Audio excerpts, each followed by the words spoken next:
दोस्तों, दलित साहित्य कोई नई चीज नहीं है। इसकी जड़ें बहुत पुरानी हैं।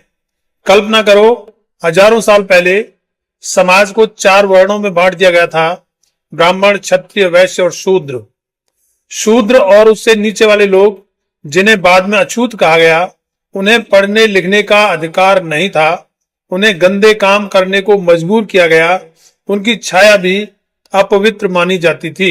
19वीं सदी में महाराष्ट्र में ज्योतिबा फूले और उनकी पत्नी सावित्रीबाई फूले ने दलित साहित्य को और आगे बढ़ाया। ज्योतिबा फूले साहब ने गुलामगिरी किताब लिखी। उन्होंने कहा कि ब्राह्मणवाद ने शूद्रों और अछूतों को गुलाम बनाया है।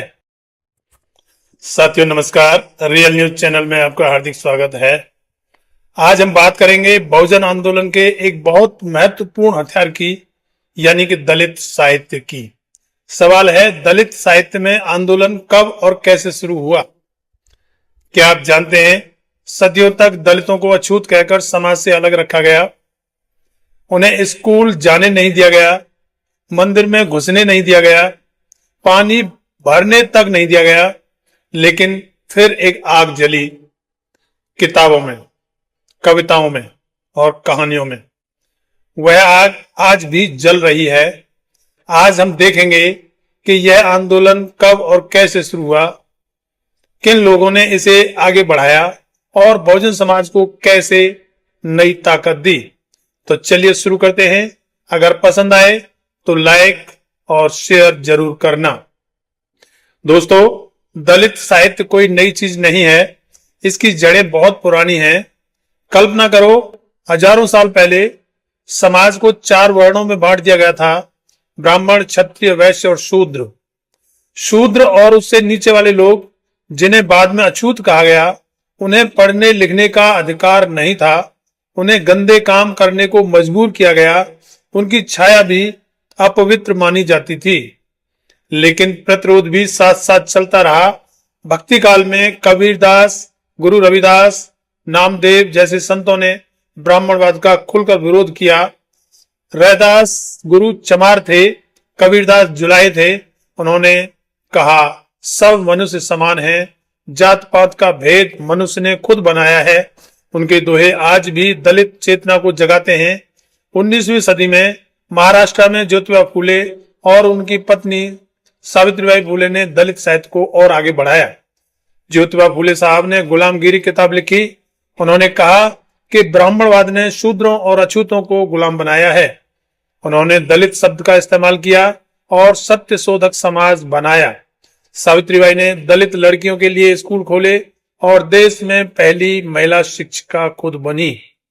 दक्षिण में पेरियार ने आत्मसम्मान आंदोलन, यानी कि स्वाभिमान आंदोलन चलाया। उन्होंने मंदिरों में प्रवेश का और ब्राह्मणों के पंडिताई का खुलकर विरोध किया। ये सब बहुजन चेतना की नींव बने। लेकिन असली धमाका 20वीं सदी में हुआ। बाबा साहेब डॉक्टर अंबेडकर, चेतना का सूरज। अब आते हैं असली हीरो पर, Baba Saheb doctor Bhimrao Ambedkar.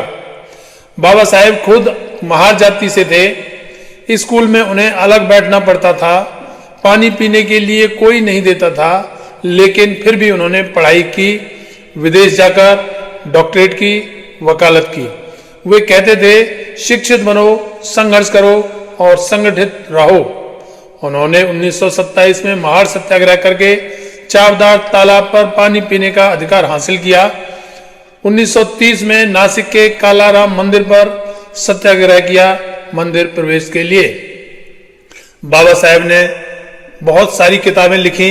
Annihilation of cast, यानी कि जाति का विरोध, और कास्ट इन इंडिया आदि। उन्होंने कहा, जाति व्यवस्था को जड़ से खत्म करो। 1956 में उन्होंने लाखों दलितों के साथ नागपुर में बौद्ध धर्म अपनाया। हिंदू धर्म की जाति व्यवस्था को नकारा।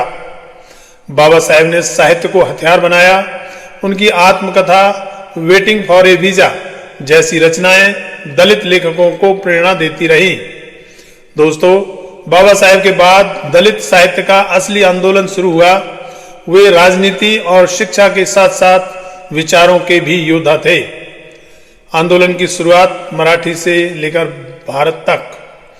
1956 में बाबा साहेब के निधन के बाद भी चिंगारी बुझी नहीं।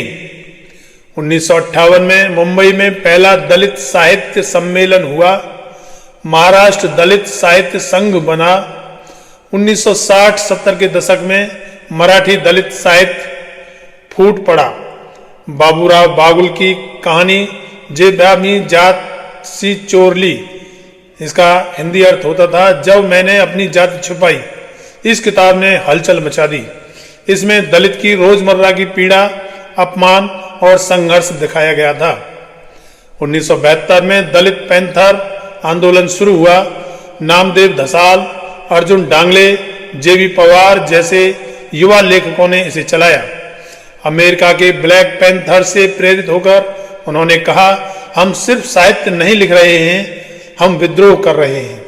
धसाल की कविता गोलपीठा ने शहर की गंदगी, वेश्यावृत्ति और दलित जीवन की सच्चाई लिखी। उन्होंने कहा, दलित साहित्य पीड़ा, संघर्ष और मुक्ति का साहित्य है।